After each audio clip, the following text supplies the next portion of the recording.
I'm going to tell you a story. Now, this story has two different endings, and we're going to talk about why. The story is told of a man named Isaac, and Itzik lives outside of Krakow in Poland. And Itzik has a dream one night. In his dream, he sees that there's this great treasure buried under the Warsaw Bridge. And immediately upon waking up, he heads out from Krakow and drives his horse all the way to Warsaw so that he can go to the bridge and see if this dream is real and that there is in fact a treasure under the Warsaw Bridge.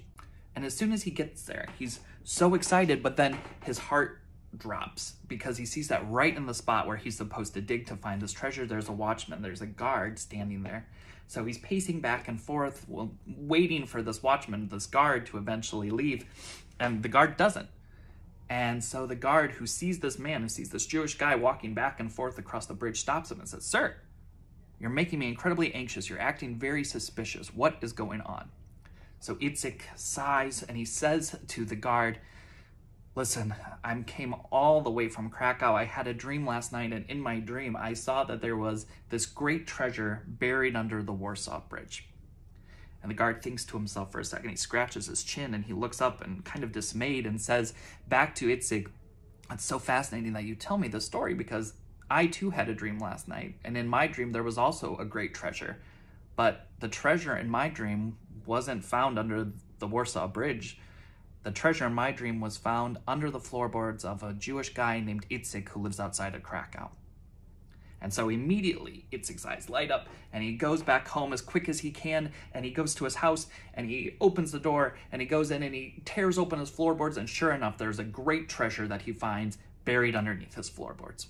That's the first version of the story. The second version, when the guard tells Itzik about the treasure, he says, "It's fascinating that you tell me the story because I too had a dream last night, and I had a dream that the treasure wasn't here under this bridge.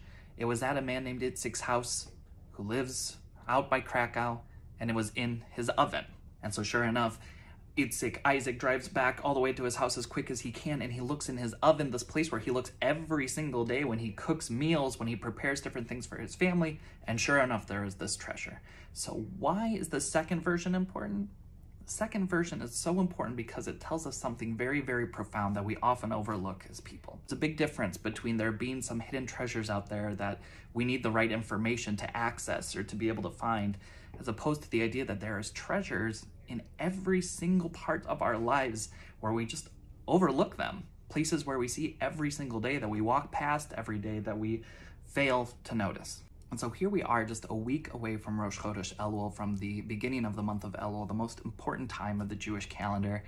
But this really applies to any moment in our lives, that there is this idea of attunement. We shouldn't have to be looking for grandiose moments of deep spirituality, of deep profundity to be moved, to have experiences that can make us feel blessed, great moments in our lives that make us appreciate everything around us. The treasure exists every single day in moments that are really small that we just overlook. So here's a message that we all need to hear. There's incredible treasure in your life. There's incredible treasure in our lives. And it's not hidden. There's treasures that are part of every single day and moments that seem really small and insignificant that we look past, but they're there. And as we get ready for Rosh Chodesh, as we get ready for this great push to the Yamim Noraim, the days of awe, my blessing for all of us is that we can open our eyes and open our hearts and help each other find all of those incredible treasures.